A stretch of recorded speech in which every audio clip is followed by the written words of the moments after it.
want to say evacuation, but there's been relocations. So it's down to 21,000. It's still a city out there. So what we do is we've agreed that we'll relocate people from the top, and then we'll bring our boundary down, and that is shrinking the camp in an intelligent but humane manner. The idea that this guy, representing many of these determined as devils people, you know, predetermined, and by the way, many are devils. There's still a lot of problems with the elite class here. But like anything else, you don't want to generalize, and they've been angels, the people involved in that club, and we've had truly a partner, and an invaluable partner.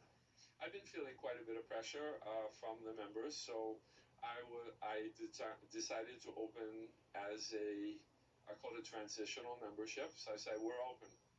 So we're open with IDP camp, we're open with Brazilian troops here, we're open with hospital here, ladies clinic here, and when I first opened I had 2 cholera tents right next to the swimming pool. Despite the, at times, seemingly erudite nature of Bill Evans, every time I went to this guy thinking I had to con him out of something, my cunning was disappointed by his support, his immediate support. And that's lasted till this very day. So today, we're now managing several grants, making up about 85% of our funding. The key for us, though, is really the unrestricted money, because that's what frees us up to do the things like rubble removal in the first days, to be able to demonstrate to people that things are possible, especially when kind of everyone says that they're not.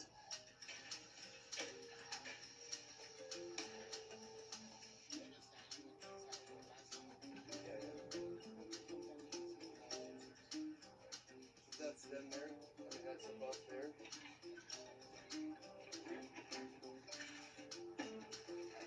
Most of the workers here are people from the community, so that you're coming in, you're bringing a kind of temporary economy in a way, kind of cash for work and cash for production. This is a part of Patientville, which is the low income area of Patientville. It got hit clearly very hard. You see the devastation over there, massive holes that are areas that have already been cleared and demoed from the earthquake. And it's a very difficult place to work, so it's not a place you can bring in heavy equipment. It all has to be done by hand, bucket by bucket, hand over hand like this. And it's one of those kind of ultra labor-intensive things that does pay off. You see, you know, these people work so hard that they could build the pyramids, and so an area like this will come back to 2 weeks and it will be a completely different place. JPHRO and all of its project has removed over 100,000 cubic meters of rubble from Delma 32, which is the area that we're standing on right now. It's a little bit over 85,000 cubic meters.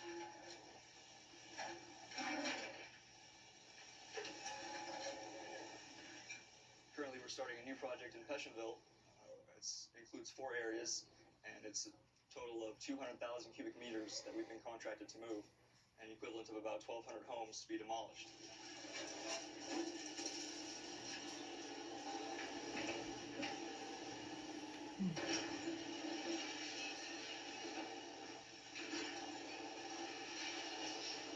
We see evidence of dominoes that go throughout the country, and we've gotten to a point now where we have made those kinds of impacts. And so now it's one thing to clean up the rubble, but you got to keep going. You got to build the houses, and people have got to own those houses in spirit as much as on paper, meaning they've got to have jobs to kind of pay their way to full ownership on some kind of fair mortgage, you know, and all of that stuff. And so it's a kind of if you get on this train with the idea that it has a stop where you get off, it's not going to work. I'd love to be thrown off the train, but this is more like when we came to Haiti. It was like you stepped into a railway tunnel and started taking a walk down it, and suddenly you noticed there was a train behind you, and you just got to keep running.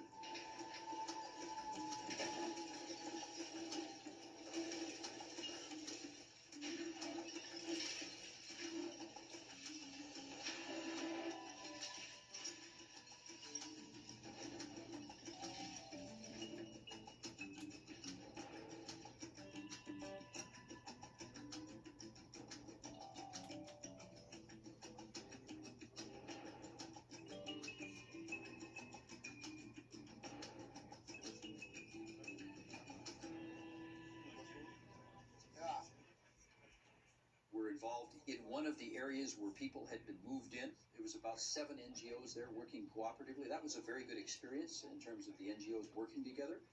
We had some political problems at the beginning, just getting government satisfied that we were doing the right thing.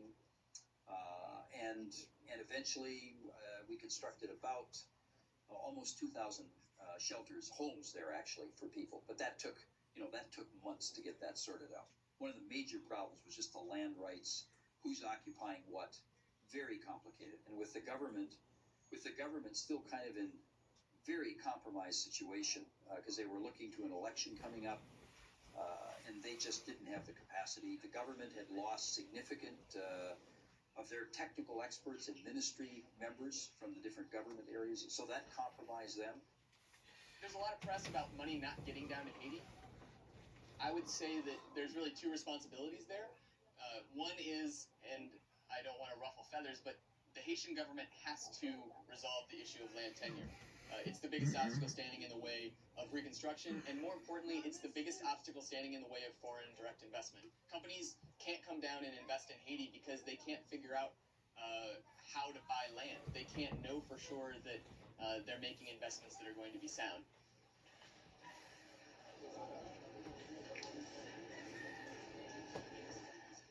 You need a holistic plan for education, for water, for environment. There's all these different things that have to make up the jigsaw to lift this country and bring it forward. I think there needs to be a more integrated plan, and I think this is where the donor countries, as well as the NGOs, we have a responsibility. I love you, Nana. On what we're doing. I love you And when the too. government gets a plan in place, we're part of the plan.